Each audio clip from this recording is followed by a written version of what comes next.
ada pengenalan IP address dan subnetting. Lalu apa itu IP address? Itu adalah ketika suatu perangkat ingin terhubung ke perangkat lainnya, baik itu menggunakan wired, yaitu pakai kabel atau maupun wireless tanpa kabel. Tentu saja memerlukan identitas nama pada setiap perangkat. Identitas tersebutlah yang dinamakan IP address. Nah, kalau subnetting itu adalah upaya atau proses untuk memecah sebuah network dengan jumlah host yang cukup banyak menjadi beberapa dengan jumlah host yang lebih sedikit. Teknik subnetting membuat skala jaringan lebih luas dan tidak dibatasi oleh kelas-kelas IP atau IP classes, yaitu A, B, dan C yang sudah diatur. Nah, di sini juga terdapat contoh gambar ya. Ini kita zoom contoh gambar dari IP address, yaitu ada dua PC yang dimasukkan IP address yang berbeda. Ada PC satu yang IP address-nya 192.168.1.1, lalu ada PC yang kedua yaitu 192.168.1.2. Lanjut di sini kita ke IP address dan privat publik. Nah, singkatnya IP publik itu merupakan IP yang digunakan di internet dan kita bisa akses dari mana saja. Jadi, misal kalian teman-teman mengakses Facebook atau YouTube dan lain sebagainya. Maka secara tidak sadar kalian sedang mengakses IP publik masing-masing yang dimiliki oleh mereka, atau asalkan device kalian terkoneksi ke internet. Lalu ada alamat IP. Alamat IP privat biasa digunakan di dalam jaringan lokal dan tidak dapat diakses langsung dari internet. Ini adalah bagian penting dari konsep yang dikenal sebagai Network Address Translation, yaitu atau bisa disebut juga dengan NAT. Nah, lalu yang memungkinkan beberapa perangkat dalam jaringan lokal menggunakan satu alamat IP publik tunggal untuk berkomunikasi dengan internet. Lanjut ke pembahasan berikutnya. Nah, di sini ada IP address, class pool, dan classes. Nah, kalau class pool addressing yaitu adalah pengalaman IP berdasarkan kelas. Kalau class addressing yaitu pengalaman IP tidak berdasarkan kelas. Di sini juga terdapat ada tiga kelas yaitu kelas A, kelas B, kelas C. Di sini ada alamat IP-nya. Di kelas A disebutkan IP 10.10.10.10 sama dengan 10.255.255.255. Nah, kalau yang di kelas B itu alamat IP-nya 172.16.0.0 sama dengan 172.31.255.255. Lalu ada kelas C, terdapat alamat IP yaitu 192.168.0.0, lalu 192.168.255.255.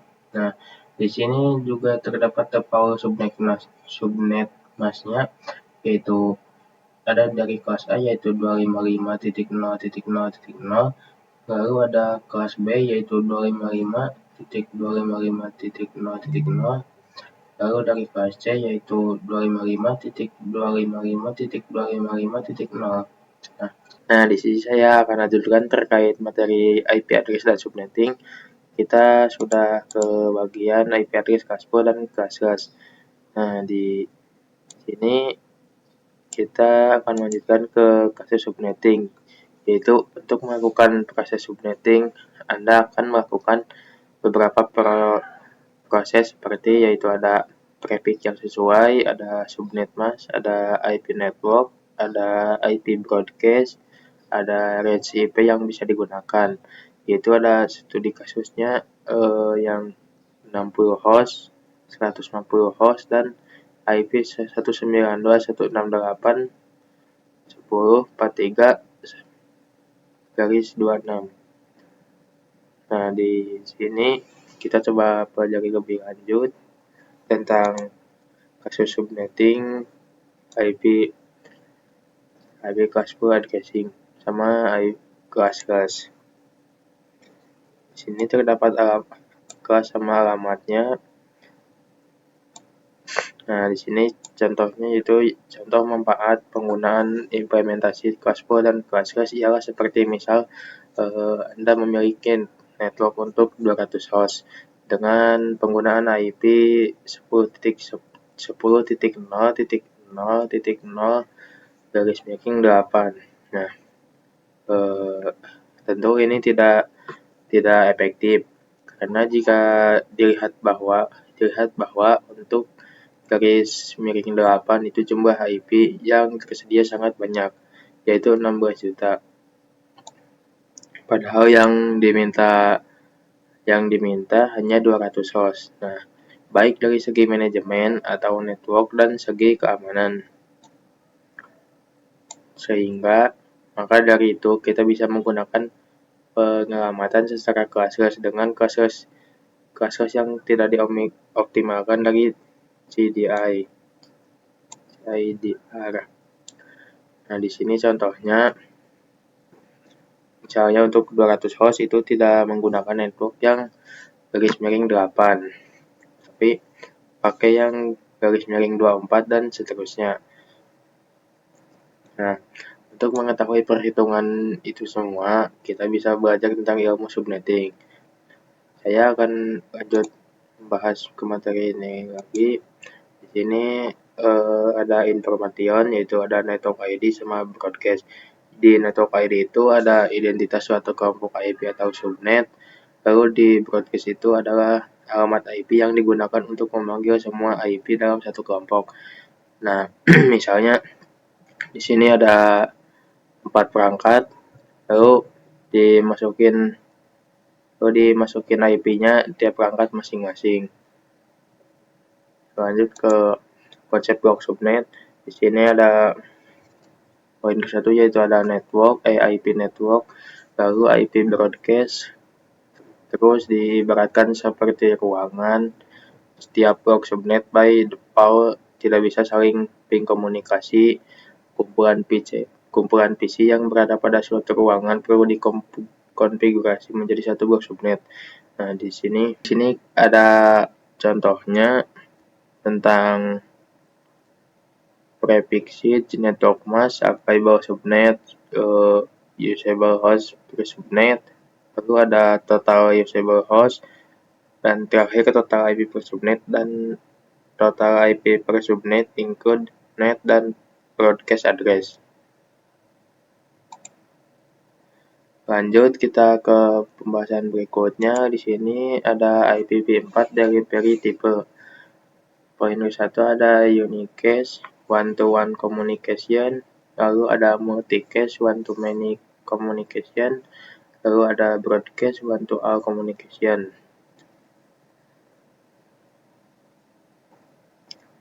Nah, berarti di sini ada yang gambar pertama ini ada contoh unicast, yaitu perangkat yang cuma terhubung sama satu komunikasi. Lalu yang tengah itu ada multicast yang terhubung dengan 2 komunikasi. Nah, lalu yang foto terakhir yaitu ada broadcast yang terhubung dengan semua komunikasi atau perangkat.